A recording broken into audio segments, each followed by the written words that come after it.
Salut, j'espère que vous allez bien. Je suis ravie aujourd'hui de vous retrouver pour ce jour très ensoleillé mais toujours hivernal, puisqu'au moment où je vous filme cette vidéo, nous sommes toujours en hiver. Mais je suis ravie aujourd'hui de vous retrouver pour des recommandations de livres à lire au printemps. Donc des livres qui moi me font penser au printemps, ou que je trouve justement que ce côté du printemps qui symbolise la renaissance, le fait de ressortir de chez soi après s'être replié sur soi-même. Maintenant c'est le temps de se rouvrir au monde, ou justement de peut-être se redécouvrir soi-même, peut-être dans l'autre sens, tout dépend comment vous le voyez. Ou tout simplement, voilà, comme on dit, grand ménage de printemps, c'est-à-dire repartir sur des bonnes bases, repartir pour se rouvrir, pour voilà, se retrouver ou interpréter comme vous voulez la saison du printemps. Mais en tout cas au niveau de la nature, c'est quand même les petites pattes de chien, c'est pas les petites pattes de chien, mais en tout cas par rapport au printemps, c'est tout simplement la renaissance des fleurs. Et moi je trouve que c'est une période que j'adore, parce que c'est une période qui pour moi apporte fraîcheur mais en même temps renouvellement et du soleil. Donc j'avais envie de vous présenter des thématiques fortes qui sont belles, douces, mais en même temps qui apporte cette petite touche de luminosité dont on a besoin au moment du printemps. J'ai pour cela 8 lectures à vous présenter, et ça va passer par du roman, par de la BD et par du roman graphique, et tout cela comme toujours accompagné d'un petit café. Et quoi de mieux pour accompagner la fin de l'hiver avec une tasse sur le ski? Il n'y a pas trop de rapport. La couleur bleue fait penser au ciel bleu. Oui, on va trouver des symboliques pour tout ici. En tout cas, bien entendu, ce sont des livres que je vous présente à lire pour le printemps, mais ce sont surtout des lectures que j'ai beaucoup aimées, et donc que je vous présente pour vous les recommander à lire peu importe quand. En soit, si vous voulez les lire plutôt en hiver, bah, libre à vous de le faire quand vous le souhaitez. Et nous allons tout de suite commencer avec un livre que je n'ai plus en ma possession, et je sais pas si je regrette de m'en être séparée, je ne regrette pas, mais disons que peut-être je les aurai encore le tome 1 et le tome 2 avec moi, je me séparerai juste du tome 2 et je vais vous expliquer pourquoi. Il s'agit tout simplement de Grand Paradiso. Et là c'est, alors je me souviens plus trop de l'auteur, mais de toute façon je vous mettrai la couverture affichée bien entendu. J'avais adoré le tome 1, le tome 2, non, pour moi il était de trop. Pour moi c'était pas, non, pour moi vraiment j'aurais dû m'arrêter au tome 1. Donc si vraiment, en fait je vous recommande énormément ce livre, mais que pour le tome 1. Et ici nous allons y suivre un personnage qui se trouve à acheter une grande parcelle de terrain, mais une très grande parcelle de terrain. Je sais plus exactement si ce sont des champs, et en fait où il va justement à partir de ça complètement construire un zoo, ou alors récupérer un vieux zoo qu'il va tout réhabiliter, etc. Mais en tous les cas on suit ce personnage, va se lancer dans un projet fou de se lancer dans un zoo, et moi j'ai adoré vraiment, si vous pouvez le lire, mais qu'est-ce que c'est beau, qu'est-ce que c'est doux, ça fait... Est-ce que vous voyez un petit peu ces jeux qu'on a sur le téléphone ou que vous avez pu jouer étant petit, où on va construire notre petite parcelle, où on démarre avec notre petit zèbre, ensuite on fait une autre parcelle à côté avec le lion, et du coup après on ajoute un zèbre et ça fait un bébé, etc. Et vous savez, où on construit notre petit zoo. Oui, ça me fait penser à ça, mais ce livre est tellement plein de luminosité, tellement beau, on y aborde plein de sujets au-delà des animaux et de la protection des animaux. Franchement, moi je sais que j'avais adoré ce livre et j'étais super contente de l'avoir découvert. Il m'a vraiment donné une bouffée d'air frais. Et honnêtement, c'est un livre qui, en vous en parlant, me donne envie de le relire. Malheureusement, comme je vous ai dit, je ne l'ai plus en ma possession, mais pourquoi pas essayer de le retrouver un jour peut-être d'occasion pour le relire. Mais vraiment, c'était un livre qui m'avait fait vraiment du bien au moment où je l'avais lu, qui donne vraiment une bouffée d'énergie, une bouffée d'air frais, donc je peux que vous le recommander en cette saison. Ensuite, nous continuons avec une BD graphique, enfin avec un roman graphique plutôt, que le Papa Noël a apporté à Evali de ma part. Et c'est un roman graphique qui quand même met la larmichette au coin de l'œil. Il s'agit de Ne m'oublie pas de Alix Garin, c'est publié aux éditions Le Lombard. Et ici, pour tout résumer, c'est Marie-Louise embrasse la mer pour moi. C'est la toute dernière chose que ma mère médite. Mais tu sais quoi, mamie? Et si on y allait vraiment? C'est une histoire sur la fin de vie, sur le deuil, sur les liens familiaux, sur les liens entre intergénérationnels. C'est beau, c'est doux, ça pince le cœur, c'est triste, mais qu'est-ce que... ça nous donne envie de vivre en fait, ça donne vraiment envie de vivre, c'est-à-dire que ça donne envie de se promener, ça donne envie de tout simplement reprofiter des choses simples de la vie, et de se dire, si on m'annonçait que c'était fini dans une semaine, 2 semaines ou même demain, est-ce que aujourd'hui j'ai fait ce que je voulais faire? Est-ce que aujourd'hui je suis satisfaite de moi, ou qu'est-ce que je voudrais faire de ces derniers instants? Est-ce que je voudrais faire des choses du quotidien, ou justement tout simplement profiter ces derniers instants de la famille, de la nature? Et je pense que c'est vraiment une BD, enfin un roman graphique qui fait vraiment du bien, et qui pourtant aborde des thèmes très forts, donne envie de pleurer parce que c'est dur, mais c'est une bouffée d'air frais. Vraiment, c'est une bouffée d'air frais encore une fois, et je pense que en cette saison, il fait vraiment bon de le lire parce que, comme je vous ai dit, ça aborde énormément de thématiques sur la tristesse, la joie, le deuil, la famille, encore une fois, les souvenirs et la nostalgie. Et quoi de mieux que d'aller visiter on va dire une petite pièce de nostalgie qu'en cette saison pour après bien redémarrer par la suite en ayant de bonnes bases et en se disant je vois de là où je viens, je sais ce qui me fait plaisir et avec qui j'ai envie d'avancer, donc maintenant on avance. Celui-ci fait partie de mes coups de cœur de romans graphiques, BD compris, donc je peux que vous le recommander. Il est fort, il est dur, mais qu'est-ce qu'il est beau. Et nous continuons avec un roman que là j'ai pu lire en service presse il y a un an et demi, un peu plus, un an et demi je dirais.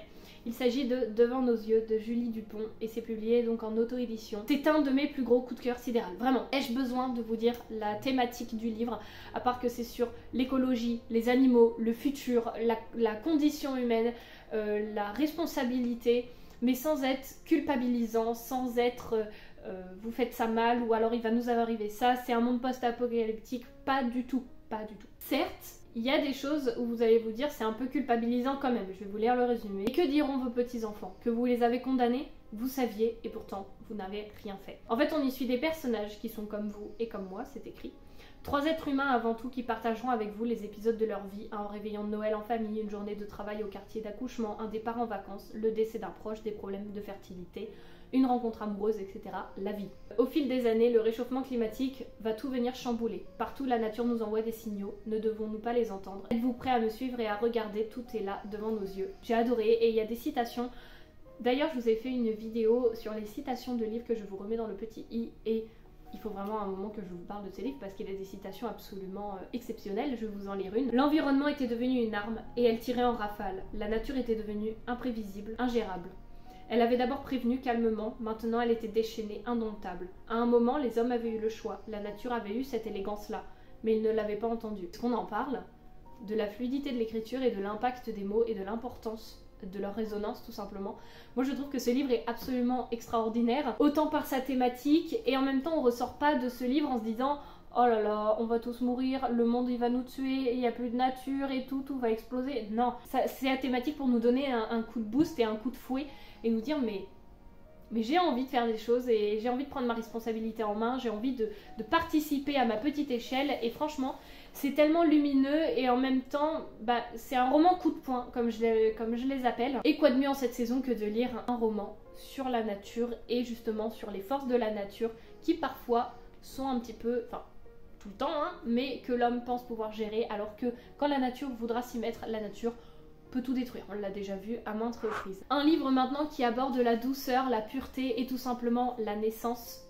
On parle un petit peu, ça fait un petit peu écho à la naissance de la nature. Ici il s'agit de Et ne dure que les moments doux de Virginie Grimaldi, publié ici aux éditions Le Livre de Poche, où on y suit tout simplement 2 situations de 2 femmes différentes. L'une vient de donner naissance à une petite fille arrivée trop tôt, elle est minuscule, pourtant elle prend déjà tellement de place. L'autre vient de voir ses grands enfants quitter le nid. Son fils laisse un vide immense, mais aussi son chien farfelu. L'une doit apprendre à être mère à temps plein, l'autre doit apprendre à être mère à la retraite. Ce sont des thématiques de la vie, des thématiques très bien abordées, des thématiques poignantes que moi j'ai adoré. Ça nous fait pleurer quand même. Et quoi de mieux que d'aborder la vie, le départ des enfants, mais également un nouveau saut, un nouveau pas vers la suite logique en fait du cycle de la vie à ce moment-là. Moi c'est un livre que j'ai adoré, qui franchement regardez c'est trop beau, c'est une vague émotionnelle, c'est un, que dis-je, c'est pas une vague, c'est un torrent émotionnel ce livre et il est tellement beau et voilà on aborde des thématiques de la vie tout simplement encore une fois et pour moi ça aborde la naissance, la renaissance et j'ai pas plus à vous en dire parce que ça fait tellement écho au printemps de la renaissance de la vie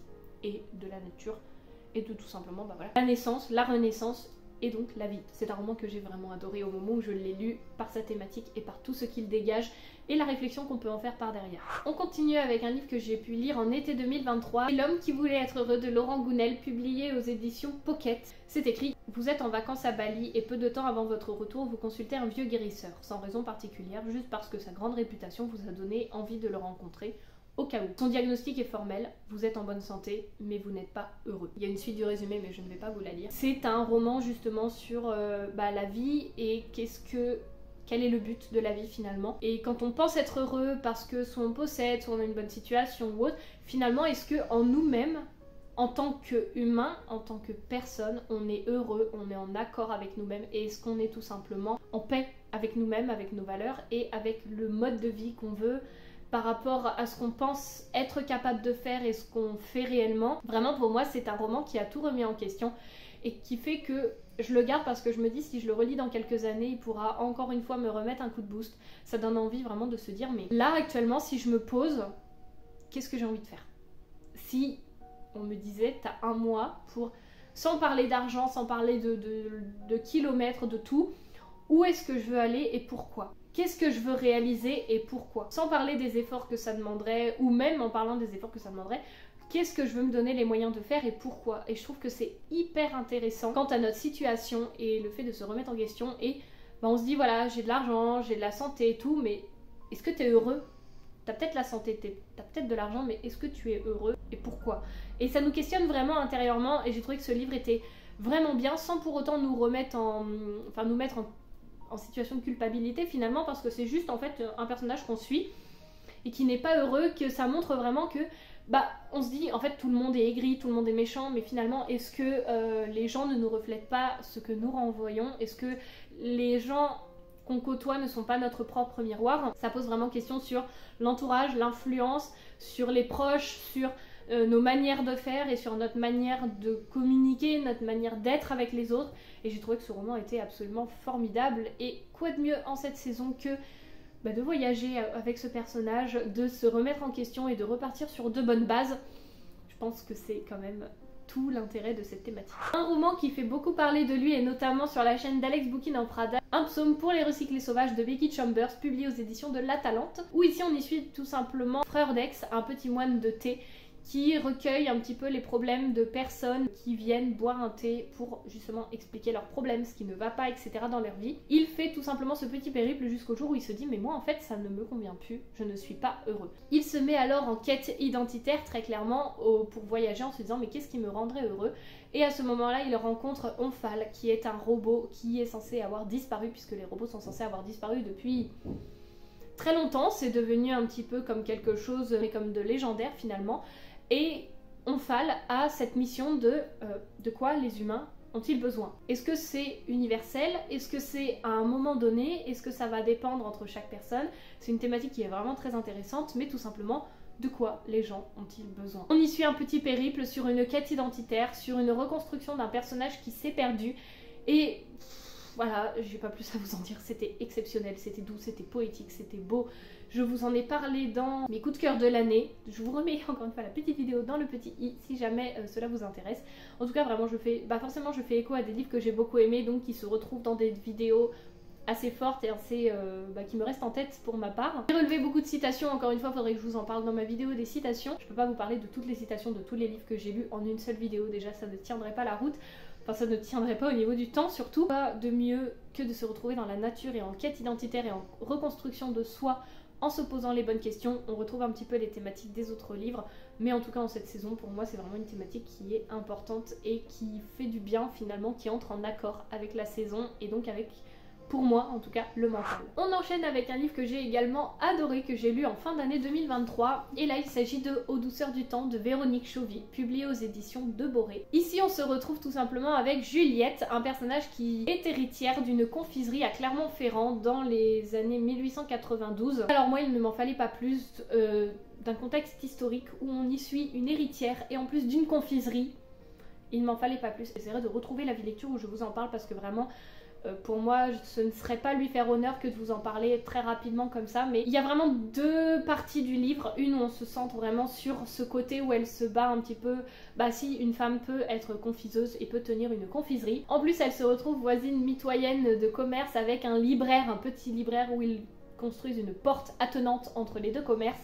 Franchement moi j'ai adoré, vraiment ça a été un coup de cœur, je crois qu'il est également dans ma vidéo des coups de cœur de l'année, mais j'ai adoré, il m'a mis dans un état de sérénité absolue, ça nous donne envie de réaliser nos projets, de se booster, de se dire mais j'ai envie de faire ça, qu'est-ce qui me retient finalement? Et en même temps il y a un contexte historique parce qu'on se situe dans un contexte d'avant-guerre, ça fait écho à ça, on aborde très légèrement un petit peu le handicap physique, également le côté de la famille et de la reconstruction de la cellule familiale. Enfin c'est vraiment très intéressant, je vous en parle pas énormément parce que là c'est plus rapide. Enfin, c'est pas une vidéo encore une fois où je vais m'étaler sur les livres, mais vraiment ce livre est exceptionnel pour moi. Je ne pensais pas autant adorer, je savais que j'allais passer un bon moment, pour moi ça allait être une lecture feel good, mais ça a été tellement plus que ça, aux côtés de Juliette qui se bat pour sa confiserie. Imaginez une femme qui arrive au milieu de toutes ces cuves et qui se dit mais je vais reprendre les recettes de ma grand-mère, je sais plus si c'est sa grand-mère ou... Enfin c'est la confiserie de son oncle qu'elle ne connaît pas.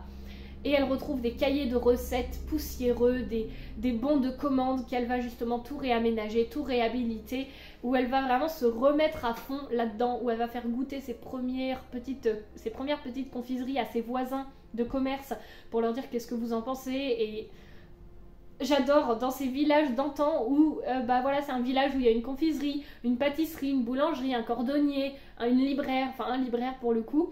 Vraiment, moi j'adore cette thématique où ça fait vraiment petit village d'antan avec un personnage qui se relance dans un commerce. Moi c'est tout ce que j'adore, moi c'est tout ce qu'il me fallait pour que je me lâche à corps perdu dans cette histoire et c'est vraiment une excellente lecture, un coup de cœur. Je pourrais que vous la recommander, c'est une lecture extrêmement lumineuse pour ma part, donc je ne peux que vous la recommander encore plus dans cette vidéo là à thématique du printemps qui nous redonne un coup de boost et un coup d'air frais pour redémarrer vraiment la saison des beaux jours. Et nous allons terminer avec une bande dessinée. Ici je vais vous présenter que le premier tome, mais j'ai toute la saga. Il faut savoir que c'est une bande dessinée que je lis depuis sa sortie, donc il y a un petit moment, et que j'adore. Pour moi c'est vraiment la BD que je ne pourrais pas me séparer. Il s'agit des Carnets de cerises. Donc là le tome 1 c'est le Zoo pétrifié, c'est écrit par Joris Chamblin et Aurélie Néré, je saurais plus vous dire qui est qui. C'est aux éditions Soleil et alors là on va y suivre Cerise avec ses petites aventures. Tout simplement vous allez y suivre des pages de carnet, de croquis et d'autres pages où on y suit son histoire. J'ai adoré, j'ai vraiment, enfin moi c'est vraiment une bande dessinée qui à chaque fois m'a fait voyager, qui me fait me sentir bien. Chaque tome aborde une thématique différente. Ici le Zoo pétrifié, on y suit un homme assez mystérieux, assez replié sur soi-même qui s'occupe d'un zoo abandonné. C'est un homme en fait qu'il voit justement sortir de la forêt chaque jour avec des seaux de peinture où il est lui-même enduit de peinture et absolument magnifique. Je trouve les couleurs et le style graphique exceptionnel, moi j'aime beaucoup et je trouve qu'en cette saison, quoi de mieux que suivre Cerise et ses aventures pour justement découvrir un petit peu des balades en forêt, une cabane dans la forêt, chose qu'on a tous voulu étant enfant. Je la lis depuis sa sortie, c'est-à-dire depuis septembre 2012 à peu près, donc ça fait 12 ans. Autant vous dire que ça commence à dater, mais vraiment j'ai toujours adoré cette histoire et j'ai toujours acheté, enfin j'ai pas acheté, c'est mes parents qui me les achetaient, c'était vraiment les livres que eux m'achetaient à ce moment-là, au fur et à mesure qu'ils sortaient et j'adorais, c'était vraiment une bande dessinée que je trouve absolument exceptionnelle et que pour le coup, si je peux vous la recommander autant pour les adultes que pour les enfants, celle-ci, mais allez-y à fond, les thématiques sont douces, sont belles, mais sont également profondes. Et pour le coup, encore plus le tome 1, je le trouve vraiment intéressant. Peut-être parce que moi, ça a été la première BD que j'ai lue de cette série, forcément. Donc je ne peux que vous la recommander. Et encore plus en cette saison, ça fait du bien de trouver de la douceur et de la poésie, des animaux, de la nature, de la verdure et des petites cabanes dans les arbres qui rappellent encore une fois une petite touche de nostalgie. Je peux que vous la recommander encore une fois cette BD dans cette thématique. Voilà pour ce qui est de cette vidéo et de cette petite sélection. J'espère en tout cas que cela vous aura plu. N'hésitez pas à me dire s'il y a des titres que vous avez déjà entendu parler, qui vous intéressent, qui vous donnent envie de les lire, ou si vous avez d'autres recommandations à recommander aux autres, ou même pour moi. Vraiment, c'est avec grand plaisir. Je pense vous faire ça maintenant pour les saisons. Après, à vous de me dire si c'est une thématique qui vous intéresse, si les livres, vous trouvez qu'ils rentrent ou pas dans cette thématique. En tout cas voilà, j'espère que cette vidéo vous aura plu. J'espère que vous aurez passé un bon moment en visionnant cette vidéo. Et moi je vous laisse, je vais aller me poser un petit peu le dos au soleil. Je sais pas trop ce que je vais faire, peut-être préparer des posts Instagram. En tout cas voilà, j'espère que cette vidéo vous aura plu. Et puis moi je vous dis à la semaine prochaine pour la nouvelle vidéo. Salut! L'autre vient de voir ses grands... Son fils laisse un vide immense, mais aussi son chien farfelu. Il s'agit du livre Un psaume pour les recyclés. Ici, on est tout simplement